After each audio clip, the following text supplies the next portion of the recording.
أعوذ بالله من الشيطان الرجيم بسم الله الرحمن الرحيم الحمد لله رب العالمين الرحمن الرحيم مالك يوم الدين إياك نعبد وإياك نستعين اهدنا الصراط المستقيم صراط الذين أنعمت عليهم غير المغضوب عليهم ولا الضالين آمین۔ شروع اللہ کے نام سے جو بڑا مہربان اور نہایت رحم کرنے والا ہے۔ الحمدللہ رب العالمین،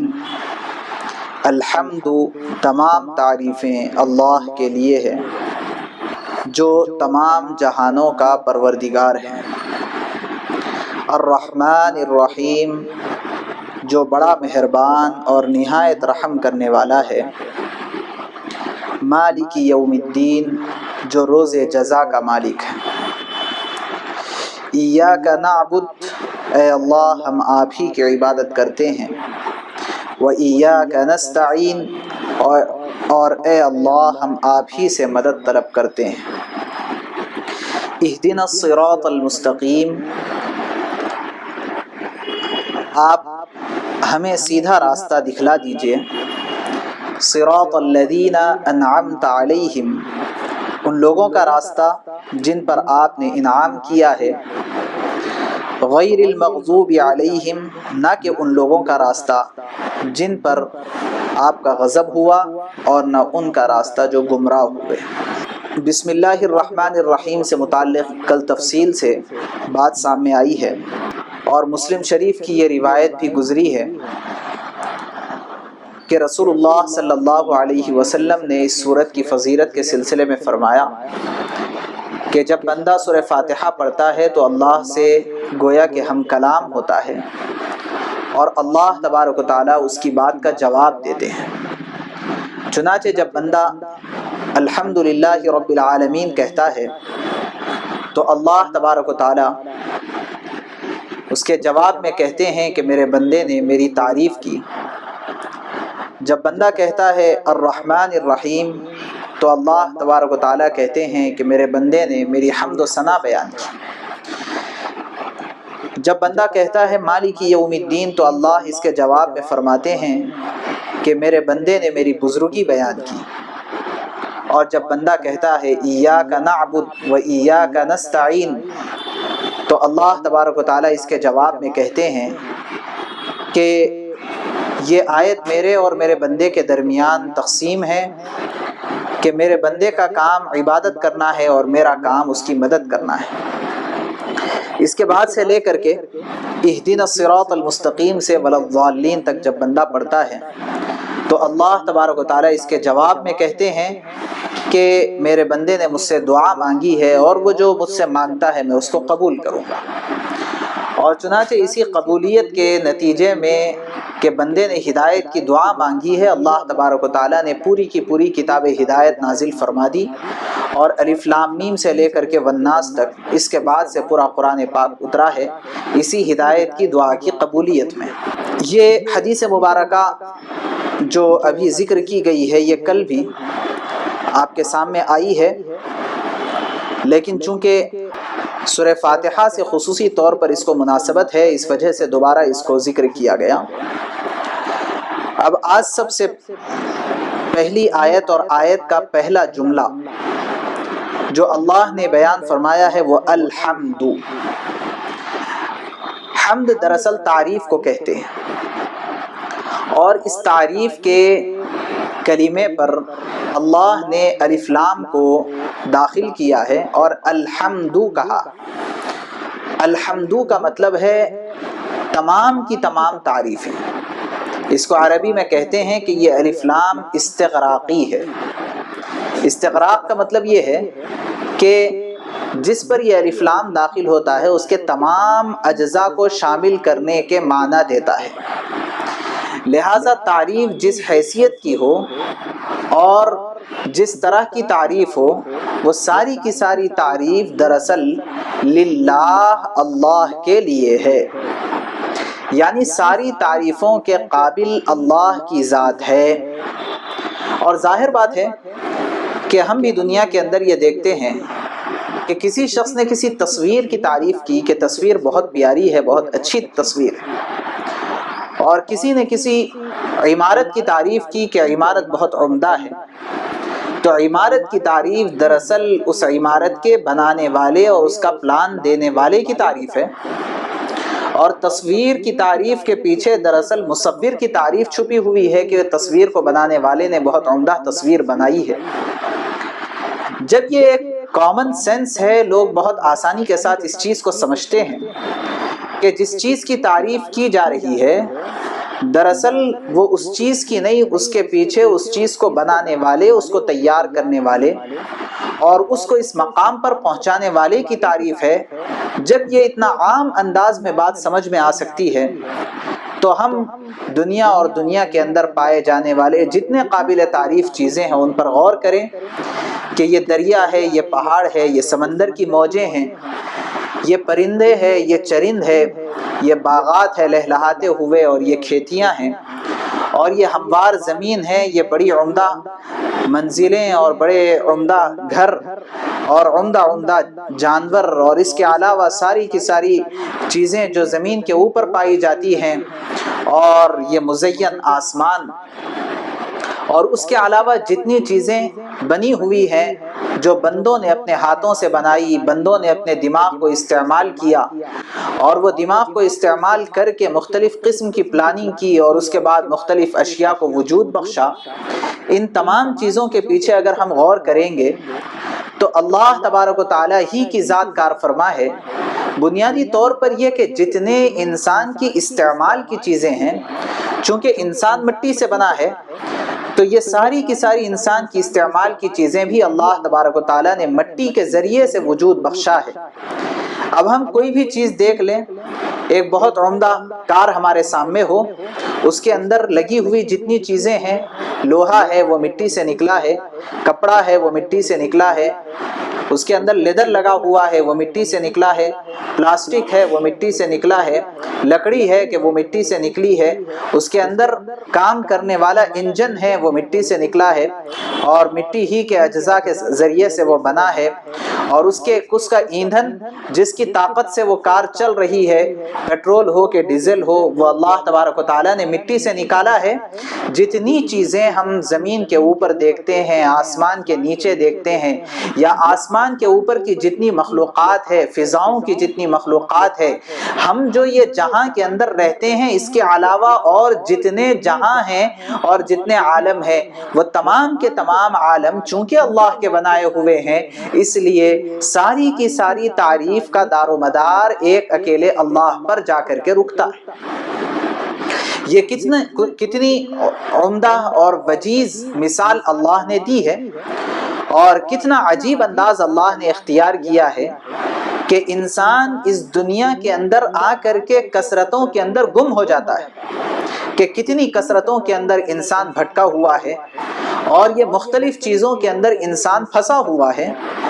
کہ مجھے کار بھی چاہیے اور مجھے بنگلہ بھی چاہیے اور مجھے بینک بیلنس بھی چاہیے اور مجھے اچھی نوکری بھی چاہیے اور مجھے اچھی چھوکری بھی چاہیے اور مجھے عمدہ بچے بھی چاہیے اور اولاد بھی فرما بردار چاہیے، اور یہ ساری کی ساری چیزیں جو چاہیے وہ جو کچھ اس میں سے ملا ہے اس کے اندر انسان گم ہو کر کے خالق حقیقی کو بھلا بیٹھا ہے۔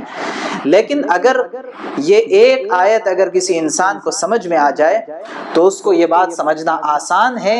کہ اللہ تبارک و تعالیٰ نے یہ کثرتوں کے اندر پائی جانے والی اس دنیا اور دنیا کے اندر پائی جانے والی ساری کی ساری چیزوں سے نکال کر کے ایک وحدت سے انسان کو جوڑ دیا ہے کہ یہ جو کچھ کثرت تمہارے سامنے ہے، یہ کثرت دراصل ایک وحدت کا نتیجہ ہے۔ وہ ایک اکیلے اللہ ہیں جس کے ذریعے سے یہ ساری چیزیں وجود میں آئی ہے، اور یہ ساری کی ساری چیزوں کا مرجع اور اس کی واپسی وہ اللہ کی جانب ہو رہی ہے۔ اس لیے بندے کے لیے بہت آسان ہے اللہ کی جانب متوجہ ہونا اور اللہ کی جانب رجوع کرنا، اور اللہ بھی یہی چاہتا ہے کہ بندہ ان تمام چیزوں کے اندر پھنس کر کے نہ رہ جائے، بلکہ بندہ ان تمام چیزوں سے ایک خالق کی جانب نکل کر کے آ جائے اور متوجہ ہو جائے۔ اسی لیے بزرگان دین فرماتے ہیں کہ نظر کا فرق ہوتا ہے، نظر کا فرق ہوتا ہے۔ ایک نظر وہ ہے جو کسی چیز کے اوپر جاتی ہے تو اسی کے اندر گم ہو کر کے رہ جاتی ہے، اور وہ چیز اس نظر والے کو اللہ سے غافل کر دیتی ہے۔ اور ایک نظر وہ ہے جو جس کسی چیز پر جا کر کے ٹکتی ہے وہاں رکتی اور اٹکتی نہیں ہے، بلکہ وہاں سے وہ اللہ تک پہنچتی ہے، اور یہ اللہ کو یاد دلانے کا سبب بن جاتی ہے۔ اسی لیے حضرت شیخ زکریا صاحب رحمۃ اللہ علیہ نے اپنی کتاب میں جہاں پر بد نظری کو بیان کیا ہے تو فرمایا ہے کہ بد نظری ایک یہ بھی ہے کہ انسان کسی چیز کو دیکھے اور دیکھ کر کے اللہ سے غافل ہو جائے، اور حقیقی نظر یہ ہے